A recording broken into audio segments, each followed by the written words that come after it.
I was never the guy who made waves. I liked quiet mornings, coffee with no sugar, long walks with Max, and work that let me hide behind a camera. My world had rhythm, even if it was dull. I'd been married to Emily for almost 10 years, and somewhere in the middle of stability, we forgot how to talk. We weren't fighting. We just weren't anything. We moved around each other like furniture. She left for work early, came back late, eyes on her phone even when we ate.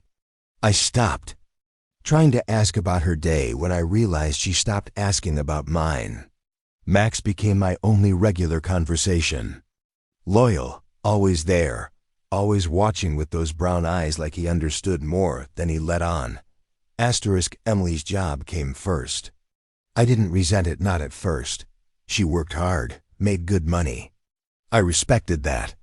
But eventually, it became her excuse. Late meetings, conferences, client dinners. I used to wait up, then I stopped. Sometimes she wouldn't even notice. We still slept in the same bed, but with her back turned, it felt like sleeping alone. We had drifted into parallel lives, and the silence in between had its own language. Not angry, just empty. Then came Sophia, Emily's best friend since college. Recently divorced, someone who used to be around for occasional brunches or holidays. She'd always had this bright energy, talkative, warm, the kind of person who made any space feel alive. I never paid her more attention than politeness required. But now she was around more. She'd pop in on weekends or for dinner, help Emily with errands, sometimes take Max on walks when we both were busy. Max adored her. One Saturday, Emily brought up the favor like it was a side note. She was flying to Berlin for a week. Big client pitch. She needed Sophia to stay at the house, not to babysit me, but to keep Max company and use the guest room since her place was being fumigated. At first, I hesitated. I liked my space. But Emily brushed it off with a kiss on the cheek and a please. Just for a few days. I agreed. When she left, the house felt different. Not louder, but somehow warmer. Sophia settled in casually. She cooked dinner the first night, nothing fancy, just pasta and wine. We ate at the table, not the couch like Emily and I always did. She asked me about my work, actually listened. Talked about her divorce, not in a self-pitying way, but like someone processing the fallout honestly. It was the first long conversation I'd had in weeks that didn't feel like a chore. Max lay by our feet, tail thumping like he approved. The days started blending. I worked, she did her thing, but somehow we kept finding ourselves together. Morning coffee, dog walks, movie nights. All small things, all innocent, or so I told myself. She laughed at my dry jokes. I noticed the way her eyes lingered when I spoke. She remembered things I said, followed up on them. It felt good, easy, too easy. There was a moment, 3 days in, when we both reached for Max's leash at the same time. Our hands touched, just skin, just for a second, but something shifted. Her eyes met mine, and it wasn't just a look, it was a recognition of what I still can't say: desire, loneliness, some buried spark. I broke the contact and made a joke. She laughed, but softer this time. That night, I lay in bed staring at the ceiling, thinking about a moment that shouldn't have mattered. I told myself it was the wine, the comfort of familiarity. We were just two people filling the space left behind by others. Still, I started counting how many more days Emily would be gone. Sophia didn't push anything. She never crossed a line. But lines don't always need to be crossed to disappear. They can fade slowly, until one day you don't know where they used to be. And when you're lonely long enough, even kindness can feel dangerous. Maybe especially then. By the 5th night, I wasn't avoiding her presence. I was looking for it. The things she said lingered longer than they should have. I found myself thinking about her in the quiet moments, how she smiled, how she listened, how she noticed me. Not just saw me, but noticed. And I realized I couldn't remember the last time Emily had. Asterisk, none of it was planned. No one wakes up intending to unravel. But sometimes it only takes a spark to remind you that there's something dry inside waiting to burn. I wasn't in love. I wasn't looking to cheat. I was just tired. Tired of being invisible in my own home. Tired of pretending the silence didn't hurt. Tired of waiting for someone to look at me like I mattered. Asterisk, Sophia's presence was a mirror I wasn't ready for. She didn't offer promises. She didn't seduce. She just existed, and in doing so, made me aware of everything I had been missing. And when you're desperate enough, even a simple request, a guest room for a few nights, can be the beginning of everything coming undone. Sophia's presence became part of my daily rhythm, like it had always been meant to fit. We didn't plan anything, it just unfolded. Max was the perfect excuse. She'd say, "He likes when we walk together," or "He gets anxious when you're not around." Truthfully, I think I was the one getting anxious when she wasn't. Our conversation started to feel necessary. Her voice had this way of grounding me, making me feel heard without judgment. She'd ask about my photography, and not just in passing. She remembered details, projects I'd abandoned, ideas I was unsure about. Emily never asked. Not once. Asterisk, we started spending more time together, quietly, like it wasn't unusual. Mornings with coffee, her sitting cross-legged on the patio, Max between us. We talked about small things that somehow opened into deeper things. Childhood. Regrets, favorite songs. People we used to be. She didn't fill the space with noise. She let silence stretch when it needed to, but never let it feel empty. I noticed her glances more often. They weren't flirty, they were knowing. Like she understood what I wasn't saying. Asterisk, on the third evening, she cooked again, something simple. I opened a bottle of wine. We watched an old film, one I'd mentioned. I liked, she remembered. I didn't expect her to. As the movie played, our arms rested on the same armrest. Skin brushed skin again, but this time neither of us moved. It wasn't electric. It was quiet, familiar. She turned to me and smiled, not suggestively, just softly, like she saw me. And I knew she did. Asterisk, the guilt started creeping in then, small and sharp. I kept telling myself it was innocent. We hadn't done anything.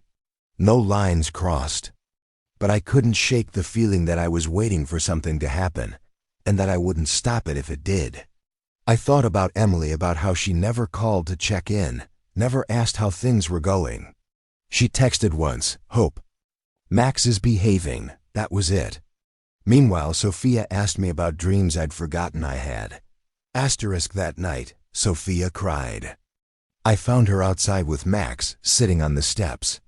She'd had a bad memory, she said. Something about her ex-husband, how he'd made her feel disposable. She didn't ask for comfort, but I offered it anyway. I sat beside her, and she leaned into me like she belonged there. I told myself I was just being decent. But her head on my shoulder didn't feel like kindness. It felt right. Too right. She wiped her eyes and laughed. "Sorry," she said. "You didn't ask for this." I said, "Maybe I needed it too." Asterisk, the next day, we barely spoke. The energy had shifted, like we both knew we were stepping too close to something we couldn't undo. But by the time we walked Max again that evening, the silence had softened. She reached for my hand just for a second, and I let her. No one saw, but I felt exposed anyway. Not to the world, to myself. I didn't recognize who I was becoming. Only that I didn't want it to stop. Asterisk, it wasn't about love. It wasn't even about sex. It was about finally being seen after years of being ignored. I started dressing better in the mornings. I cleaned up without reason. I caught myself hoping she'd compliment me, and she did. Simple things, but they hit harder than they should have. "You look nice today," she said once, and I carried that sentence around for hours like it meant something. Because it did. Emily hadn't said those words in years. There was a walk, late in the evening, just the three of us. Max ahead, leash loose. Sophia's hand brushed mine again, and this time she didn't pull away. I stopped walking, and she looked at me. I saw fear in her eyes, not of me, but of what she already knew was coming. I stepped back, said nothing. We walked the rest of the way home in silence. I kept replaying that pause, that silence, the things unsaid.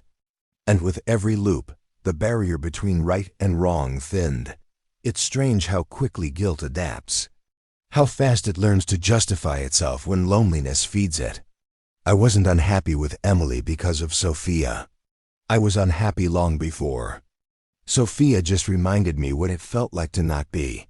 Max started following Sophia more than me. He'd wait outside her door, sit beside her at meals. It made me jealous, absurdly so.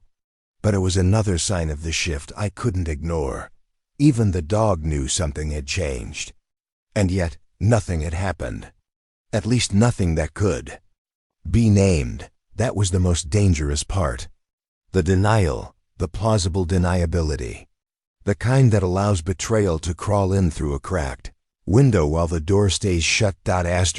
We started lingering longer after dinner, letting conversations run past midnight. One evening, she told me she used to watch me at parties, even when Emily didn't. "You were always different," she said. I didn't ask what that meant. I didn't need to. I already knew by the end of that fifth day, I wasn't thinking about the line anymore. I was thinking about when it would blur completely, not if. When. And I hated that part of me was hoping it would. It happened on the sixth night. Neither of us said it would. We didn't plan it, and there was no confession beforehand. The power had gone out in the middle of a storm. We lit candles, opened another bottle of wine, sat on the floor like two teenagers avoiding the world. She asked if I ever thought about starting over. I said sometimes. She looked at me like she already knew what I meant. The silence between us wasn't uncomfortable, it was full. Full of all the things we had wanted to say but didn't. When she touched my arm, I didn't pull away. When she leaned in, I didn't stop her. And when our lips met, there was no hesitation, no shame, just inevitability. It wasn't wild or rushed. It was quiet, deliberate, filled with everything we hadn't allowed ourselves to feel. For a moment, I didn't care about consequences. I didn't think about Emily, or loyalty, or what this made me. I only knew what it felt like to be wanted. When it was over, we didn't speak. She laid beside me, her breath steady, her eyes on the ceiling. I wanted to feel relief. I didn't. I felt weight. Not guilt, just the first shadow of it forming. In the morning, everything was different. She made coffee like nothing had happened, but didn't look at me the same way. Her words were shorter, her movements calculated. Max sat near the door, not beside me like usual. Even he felt it. She finally said, "We're not going to talk about last night, are we?" I said, "No." It was easier, safer, but it didn't change what had already been done. We had crossed a line that couldn't be redrawn. Emily returned that evening. She kissed me, told me she missed Max, laughed about how exhausted she was. I couldn't meet her eyes. Sophia avoided her completely, left early the next morning, with some excuse about her apartment being ready. No goodbye, no explanation. Just distance, clean and cold. And still, Emily never noticed. She talked about Berlin for hours. I nodded, smiled when needed, played the part of husband well enough not to raise suspicion. Inside, I was splitting. I wanted to forget. I deleted messages, avoided photos, tried to erase the sound of Sophia's voice from my memory, but it didn't work. Everything reminded me. The mug she used, the smell of her shampoo in the guest room, even Max, who waited at her door for 3 days after she left, as if she might come back. That crushed me more than I expected.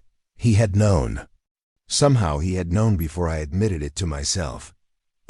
Weeks passed. Life went back to its usual patterns, but I didn't. Emily returned to late nights and long emails. I returned to pretending. But something had shifted that couldn't be undone. It wasn't about being in love with Sophia. I wasn't. It wasn't even about wanting to leave Emily. I didn't. It was the realization that part of me had vanished. That whatever version of me had been loyal, steady, patient, that man had disappeared the moment he stopped resisting what he wanted. I didn't see Sophia again. She moved across town. I heard from a mutual friend that she started dating someone new. I didn't feel jealous. I felt hollow. Because what we had wasn't built to last. It was built to expose. To reflect. To remind me how far gone I'd been in my own marriage. The mistake wasn't in the night we crossed the line. The mistake was letting it get that far without ever asking myself why I was so ready to let it. Emily still doesn't know. She laughs, kisses me in public, tells her friends I'm the steady one. I play along. Not because I want to lie, but because telling the truth would destroy more than just her. It would destroy whatever version of us still exists. Some days I convince myself that it was just a moment, just a weakness. Other days, I look at Max, who's older now, quieter, and I wonder if he's waiting for something else to collapse. I stopped asking myself if I'm a bad person. The answer doesn't matter. What matters is what I chose. And what I let happen when I thought no one would see. But someone did. Max did. And so did I. That part of me hasn't forgotten. I never told Sophia I regretted it. Because I didn't. Not in the way people expect. I regret what it revealed. The hollow core I had hidden for years. The distance I let grow between Emily and me. The silence I mistook for peace. That night was just a symptom. The damage was already there. Now I live with it. Quietly. Facelessly. Just like the life I created. Just like the version of me Emily thinks she still knows. It's strange how something can end without ever really ending. The night with Sophia was never spoken of again, but its presence lived in everything after. I didn't confess. I didn't change anything outwardly. But inside, I began to see myself differently. Not as a man who made a mistake, but as one who learned too late what he'd let erode. I hadn't just betrayed Emily, I'd abandoned parts of myself long before anything physical ever happened. And maybe that's what hurt the most. That I'd stopped being honest with myself before I ever stopped being honest with her. I started noticing things I'd ignored for years. Way Emily avoided eye contact when she talked about work.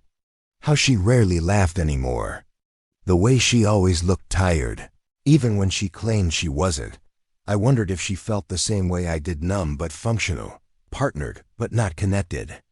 I didn't dare ask. We were both playing roles now. Spouses in name, roommates. In practice, we had habits instead of love.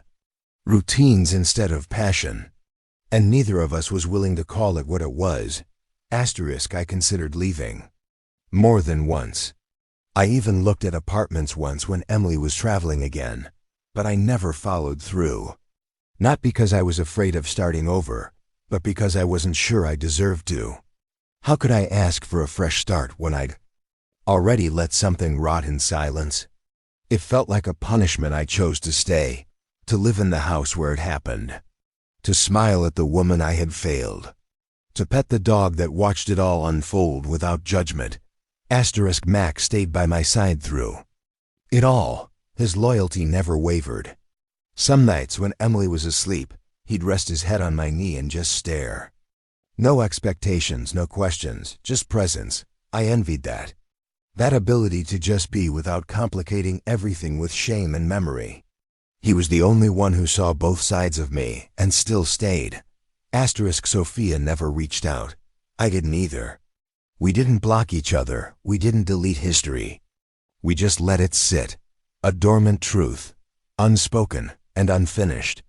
I think we both knew that going back to it would have made things worse.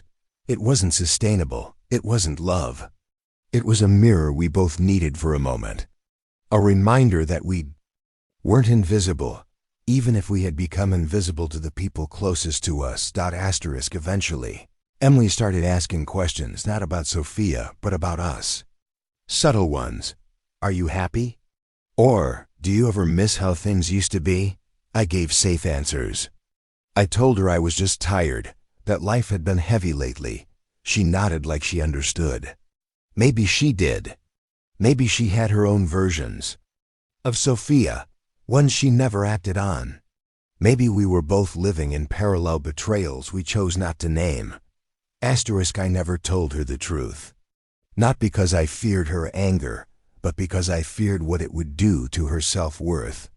To tell someone you love that you needed something so badly you took it from someone else, that kind of wound doesn't heal with time, it festers. So I carried it alone, not as a martyr, but as a consequence.